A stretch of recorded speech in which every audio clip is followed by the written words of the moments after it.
ጋና ሀገር ላይ የሚኖሩ አፍሪካውያን ተወላጆች በጠቅላላ የአፍሪካ ስፔሻሊ ጎረቤት ሀገር ናይጄሪያ ያሉ ተወላጆች አገሩን ለቃችሁ እንድትወጡ ተብለው ከ2 ሚሊዮን በላይ የሚሆን የአፍሪካዊ ተወላጅ ጋና አባራለች በ1969 ላይ። ያኔ ኢኮኖሚያቸው ደህና ስለነበር እዛ አካባቢ ያሉት የጎረቤት ሀገሮች ከናይጄሪያ፣ ከካሜሩን ከመሳሰሉት ሀገሮች ወደ እነሱ ሄደው ኢሚግራሽን ነበረ ይሄዱ ይሰሩ ነበር። እዛ በጠቅላላዎቹን ውጡ ብላ አፍሪካውያኖችን የእንግሊዝ ዜጎችን እኮ አይደለም መተው ኮሎኒ አድርገዋቸው እዛ እስከ ዛሬ ድረስ የሚኖሩትን ወይ ደግሞ ህንዶች አብረው ይዘዋቸው የመጡትን አይደለም፣ ጥቁር አፍሪካውያኖችን በጠቅላላ ከሀገራችን ውጡ። ሄዳችሁ ተመልከቱት። ከዛ ደግሞ እሱም ብድር ለመመለስ ከ1983 ላይ ናይጄሪያ ከ2 ሚሊዮን በላይ የሚሆኑ በብዛት ጋናውያን ያባረችው ከሀገሯ። ልክ እንደዛው የሌላ የውጭን ሀገር ወይ የእንግሊዝ ተወላጆችን ሳይሆን ወይ ኤዥያ ተወላጆችን ሳይሆን ጥቁር አፍሪካውያን ለቃችሁ ውጡ ብላ ያባረችው ናይጄሪያ።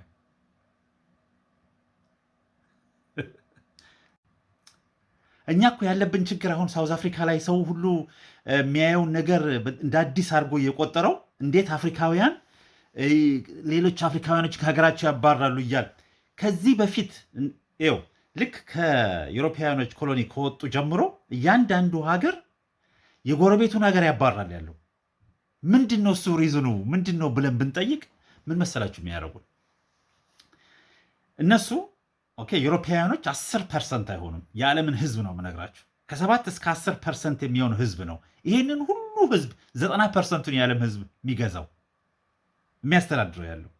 እንዴት ነው የሚያስተዳድሩት? ሲመጡ እኛን አፍሪካን ለመያዝ ሲመጡ አሻንቲ የሚባል ንጉሳት ሀገር የአሁኑ ጋና ማለት ነው በጣም ትልቅ ጦረኛ ህዝብ ነው። ጦረኛ ህዝብ እና የብሪቲሽ መንግስት ያውቁ ነበር። ዩናይትድ ኪንግደም ታውቅ ነበረ ከነዚህ ሰዎች ጋር ጦርነት ገጥመው እንደማያሸንፉ። ምንድን ነው ያደረጓቸው? ከጎረቤት ሀገር ወይ ደግሞ ሌላ ዘር አለ እነሱን የሚዋጋ ሌላ ዘር አቬንቲ ነው እንደዛ የሚባሉ ዘሮች አሉ። አሁን እንደ አማራና ትግሬ ወይ አማራና ኦሮሞ ምናምን እንደሚባሉ የለም። ልክ እንደዛ እርስ በራሱ የሚጋጭ ሌላ እንትን እነሱን ያስታጥቁና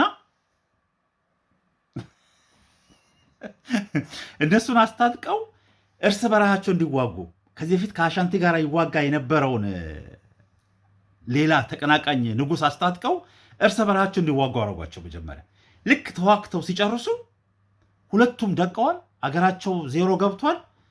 ጠቅላላ ጋናን የአሻንቲንና የሁለቱንም እንትን ይዘው በመርከብ እየጫኑ ወደ ኤሮፕና ወደ አሜሪካ የላኳቸው። ዓለም ላይ ያለው የባሪያው እንትን በብዛት የተላከው ከጎልደን ኮስት የሚባል ጋና ውስጥ ካለው ኮስት ነው።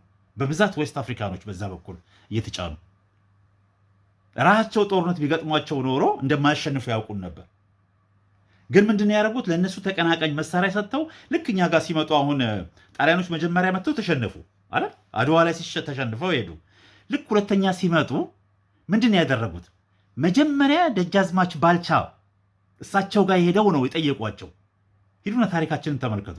ጠየቋቸው ለጣሊያን እንዲዋጉ።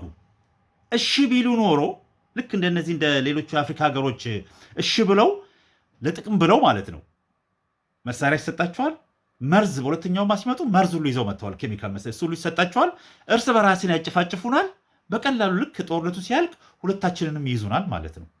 ልክ እንደዛ እያደረጉ ነው ዓለምን 90% የዓለምን ህዝብ የተቆጣጠሩት። አሁን ደግሞ እያንዳንዱ ቦታ ናይጄሪያ ኢኮኖሚው ደህና ሲሆን የጎረቤት ሀገሮች ይመጡ የለም ከጎረቤት ሀገር ጋር እንዲጣሉ። አሁን ደግሞ ሳውዝ አፍሪካ ውስጥ የሚሆነውን እያያችሁ ነው። ያን ሁሉ እንዲፈጠር የሚያደርገው ህዝብ በሰላም ቁጭ ብሎ የሳውዝ አፍሪካን ሀብት ዳይመንድ አላቸው። በጣም በጣም ሀብታም የሆነ ሀገር ነው። ወርቅ አላቸው። ሁሉን ነገር የሚወስዱት ልክ እነሱ ሲያቅታቸው አሁን እየታወቀባቸው ስለመጣ እንደዚህ እኛ መተን እዚህ በአማርኛ እንዲህ እንደምንነጋገረው በየሀገሩ ብዙ ህዝብ ብዙ የአፍሪካ ህዝብ መነጋገር ጀምሯል። እየታወቀባቸው ስለመጣ ምንድን ነው የሚያደርጉት? እያንዳንዱ ጦርነት በዛሬው ሰዓት አፍሪካ ውስጥ ያለውን ተመልከቱ። ሊቢያ ብትሄዱ ዩናይትድ አረብ ኤሚሬት አለበት፣ በአንዱ ሳይድ ይዞ ያጋጫል መሳሪያ እየሰጠ። ሱዳን ብትመጡ ዩናይትድ አረብ ኤሚሬት አለበት፣ መሳሪያ እየሰጠ ለአርኤስኤፍ ለአንደኛው ሳይድ ያጋጫል፣ ጦርነት ይተላለቃል የአፍሪካ ህዝብ። የመን ብትሄዱ የመን ውስጥ ዩናይትድ አረብ ኤሚሬት አለበት፣ የአንደኛውን ሳይድ ይዘው መሳሪያ እያስታጠቁ። ሶማሊያ ብትሄዱ በተቻላቸው መጠን ሁለቱን ለማጣላት የማያደርጉት ነገር የለም። አሁን የሶማሊያ መንግስት አባረራቸው መሰለኝ፣ እንዲወጡ አድርጓቸዋል ዩናይትድ አረብ ኤሚሬትን። ምክንያቱም ለሶማሊላንድ እየረዳችሁ በሁለቱም ሳይድ አሁን ምንድን ነው የሚሞክሩት ያሉት እነዚህ ሰዎች። ዩናይትድ አረብ ኤሚሬት ማለት እችን የምታክል ነዳጅና ጋዝ ስላለው ሀብታም የሆነ ሀገር ነው። ያን ነዳጅና ጋዝ ባይኖረው ኢንሲግኒፍ ምንም ቁጥር ውስጥ የማይገባ ህዝብ ነው። ኦኬ፣ ግን የሚያደርጓቸው ምንድን ነው? የዌስተርኑ እጅ ነው፣ የቀኝ እጅ። አሁን በዚህ ጦርነት አይታቸዋል እነማን እንደሆኑ እዛ የሚሄዱት በድብቅም ሄደው የሚያገኙት ለምንድን ነው? ዋናዋ በጥባጭ የሆነችና የአፍሪካን ህዝብ በአሁኑ ሰዓት እያጋጨ ያለ ሀገር እንዳልኳችሁ ሱዳን፣ ሊቢያ፣ የመን፣ እነዚህ አረብ ሊግ ልክ እንደራሳቸው አረቦች የአረብ ሊግ ሜምበር ናቸው። አረብኛ የሚናገሩ ሀገሮች ናቸው እንዲህ የሚያደርጓቸው።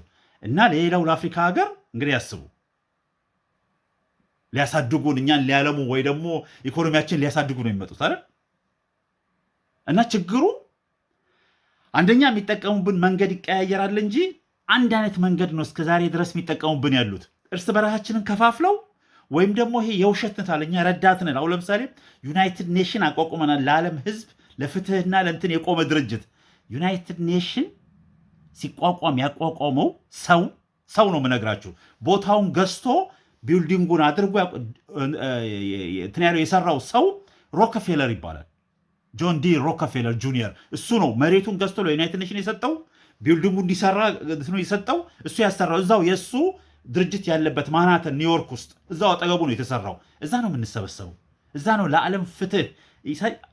የዩናይትድ ኔሽን እንትኖች ሴኪሪቲ ሜምበሮች አላይድ ፎርሶች አራቱ ሁለተኛው ዓለም ጦርነትን ያሸነፉ አላይዶች ናቸው። አራቱ እነሱ ናቸው ዓለምን የሚያስተዳድሩት። አሁንም ቻይናን ጨምረው መካከል ላይ ግን አራቱ ዩኤስ፣ ዩኬ፣ ፈረንሳይና እንግሊዝ፣ ራሻ፣ ዩኬ፣ ዩኤስ እና ፈረንሳይ ናቸው አላይድ ሆነው ሂትለርና ዓለምን የሁለተኛው ዓለም ጦርነት ያሸነፉት አይደል እንዴ? የእነሱ ድርጅት ነው ዩናይትድ ኔሽን። እነሱ ናቸው ስሙን ቀየሩት እንጂ ራሱ አላይድ ፎርስ እኮ ነው።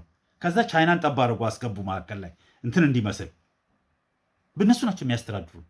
አሁንም ይሄ የውሸት እንትን አለ። ለዓለም እንትን ብለን ተባብረን የዓለም መንግስታት ተሰብስበው ውሳኔ ተወስዶ እያሉ የሚነርዙብን ፕሮፓጋንዳ። አንድ ሰው አንድ ቢሊነር ያቋቋመው ድርጅት ነው። ማን እንደሰራው ቦታውን ማን ገዝቶ እንትን እንዳለ እስቲ ተመልከቱት። የሮኬፌለር ካምፓኒ ነው። ለሱ ስር ነው። ለእኛም እኛን የሚያስተዳድር ባንኮች ይሰሩልናል። ባንኮቹ ስራቸው ዋናው ስራቸው እንዳለፈው እንደተነጋገር ነው የእኛን ማዕድንና የእኛን ጥሬ እንትን ማሸጥ ነው። መሬታችንን ማሸጥ ነው። ፕራይቬታይዝ ማድረግ አለባችሁ።